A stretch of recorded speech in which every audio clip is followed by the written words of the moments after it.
Gérard de Nerval, Les Chimères.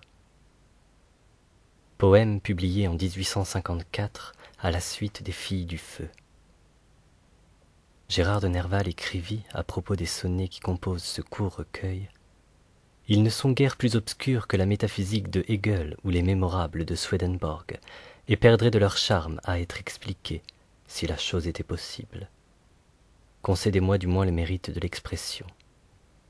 La dernière folie qui me restera probablement, ce sera de me croire poète. C'est à la critique de m'en guérir.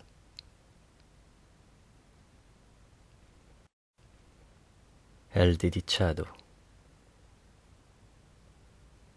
Je suis le ténébreux, le veuf, l'inconsolé, le prince d'Aquitaine à la tour abolie. Ma seule étoile est morte, et mon luth constellé porte le soleil noir de la mélancolie. Dans la nuit du tombeau, toi qui m'as consolé, rends-moi le Posillipe et la mer d'Italie, la fleur qui plaisait tant à mon cœur désolé, et la treille ou le pampre à la rose salie. Suis-je amour ou Phébus, Lusignan ou Biron? Mon front est rouge encore du baiser de la reine, j'ai rêvé dans la grotte où nage la sirène, et j'ai 2 fois vainqueur traversé l'Achéron, modulant tour à tour sur la lyre d'Orphée les soupirs de la sainte et les cris de la fée.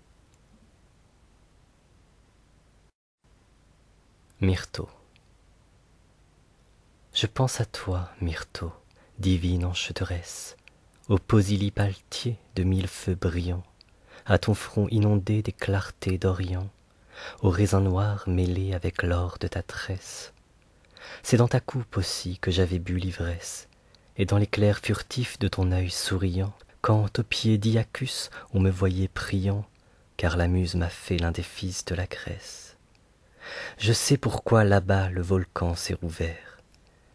C'est qu'hier tu l'avais touché d'un pied agile, et de cendres soudain l'horizon s'est couvert. Depuis qu'un duc normand brisa tes dieux d'argile, toujours sous les rameaux du laurier de Virgile, le pâle hortensia s'unit au myrte vert. Horus. Le dieu Cnef en tremblant ébranlait l'univers.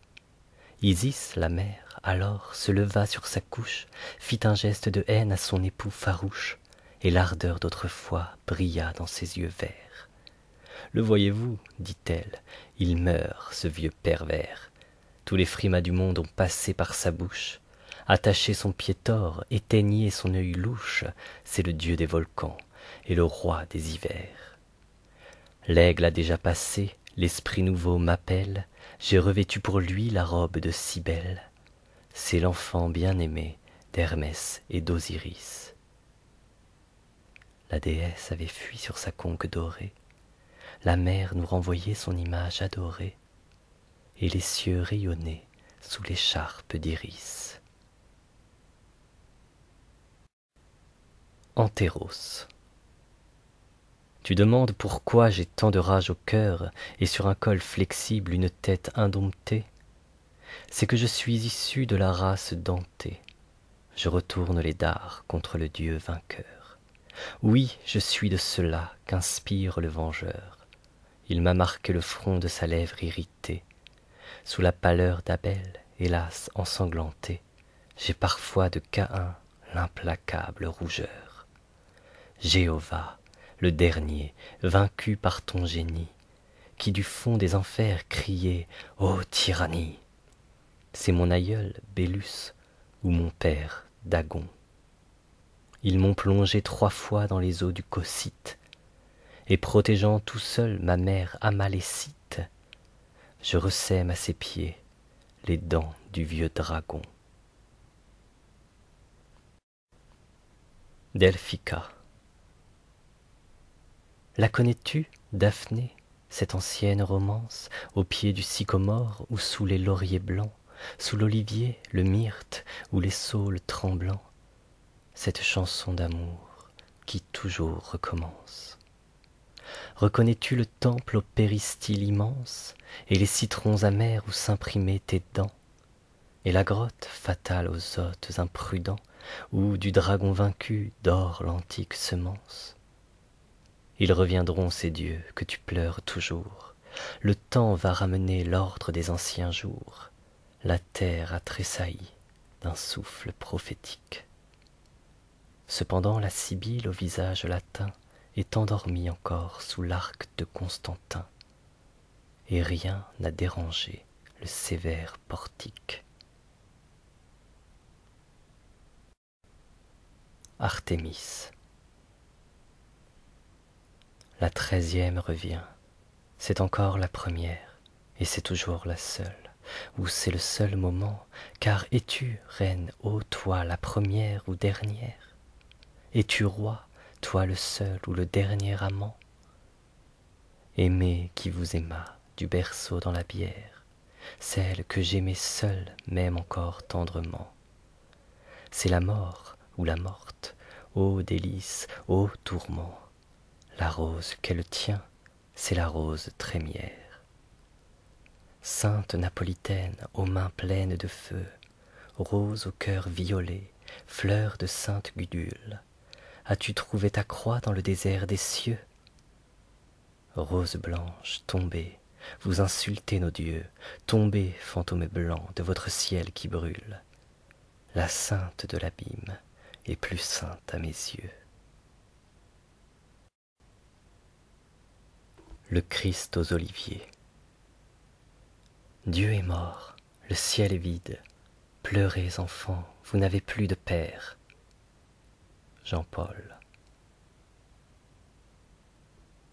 Quand le Seigneur, levant au ciel ses maigres bras sous les arbres sacrés, comme font les poètes, se fut longtemps perdu dans ses douleurs muettes, et se jugea trahi par des amis ingrats. Il se tourna vers ceux qui l'attendaient en bas, rêvant d'être des rois, des sages, des prophètes, mais engourdis, perdus dans le sommeil des bêtes, et se prit à crier « Non, Dieu n'existe pas !» Il dormait. « Mes amis, savez-vous la nouvelle? J'ai touché de mon front à la voûte éternelle. Je suis sanglant, brisé, souffrant pour bien des jours. Frères, je vous trompais. Abîme, abîme, abîme. Le Dieu manque à l'autel où je suis la victime. Dieu n'est pas, Dieu n'est plus. » Mais il dormait toujours.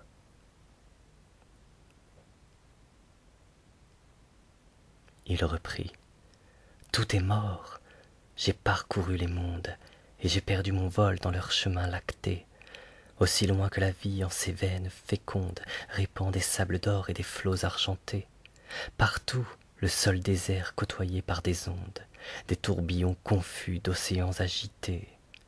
Un souffle vague émeut les sphères vagabondes, mais nul esprit n'existe en ces immensités. Et, en cherchant l'œil de Dieu, je n'ai vu qu'une orbite, vaste et noire et sans fond, d'où la nuit qui l'habite rayonne sur le monde et s'épaissit toujours. Un arc-en-ciel étrange entoure ce puits sombre, seuil de l'ancien chaos dont le néant est l'ombre, spirale engloutissant les mondes et les jours. Immobile destin, muette sentinelle, froide nécessité, hasard qui t'avançant parmi les mondes morts sous la neige éternelle, refroidit par degrés l'univers pâlissant. Sais-tu ce que tu fais, puissance originelle, de tes soleils éteints, l'un l'autre se froissant? Es-tu sûr de transmettre une haleine immortelle entre un monde qui meurt et l'autre renaissant? Ô mon Père, est-ce toi que je sens en moi-même? As-tu pouvoir de vivre et de vaincre la mort? Aurais-tu succombé sous un dernier effort de cet ange des nuits que frappa l'anathème? Car je me sens tout seul à pleurer et souffrir. Hélas, et si je meurs, c'est que tout va mourir. Nul n'entendait gémir l'éternelle victime, livrant au monde en vain tout son cœur épanché. Mais prêt à défaillir et sans force penché, il appela le seul éveillé dans Solyme. « Judas !» lui cria-t-il, « tu sais ce qu'on m'estime. Hâte-toi de me vendre et finis ce marché. Je suis souffrant, ami, sur la terre couché. Viens, ô toi qui, du moins, as la force du crime. » Mais Judas s'en allait, mécontent et pensif, se trouvant mal payé, plein d'un remords si vif qu'il lisait ses noirceurs sur tous les murs écrites. Enfin, Pilate seul, qui veillait pour César, sentant quelque pitié, se tourna par hasard. « Allez chercher ce fou, dit-il au satellite. C'était bien lui, ce fou, cet insensé sublime, cet Icare oublié qui remontait les cieux, ce Phaéton perdu sous la foudre des dieux, ce bel Atys meurtri que Cybèle ranime. L'augure interrogeait le flanc de la victime, la terre s'enivrait de ce sang précieux, l'univers étourdi penché sur ses essieux, et l'Olympe un instant chancela vers l'abîme. « Réponds !» criait César à Jupiter Ammon. « Quel est ce nouveau dieu qu'on impose à la terre? Et si ce n'est un dieu, c'est au moins un démon. » Mais l'oracle invoqué pour jamais dut se taire. Un seul pouvait au monde expliquer ce mystère, celui qui donna l'âme aux enfants du Limon.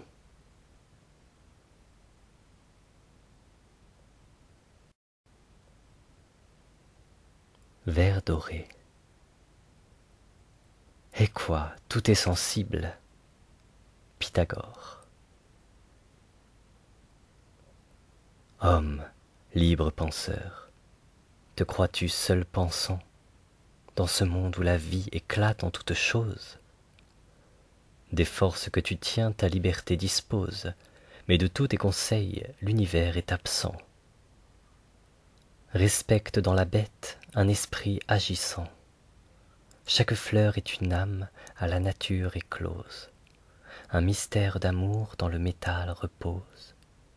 Tout est sensible et tout sur ton être est puissant. Crains dans le mur aveugle un regard qui t'épie. À la matière même un verbe est attaché. Ne le fais pas servir à quelque usage impie. Souvent, dans l'être obscur, habite un Dieu caché. Et comme un œil naissant couvert par ses paupières, un pur esprit s'accroît sous l'écorce des pierres.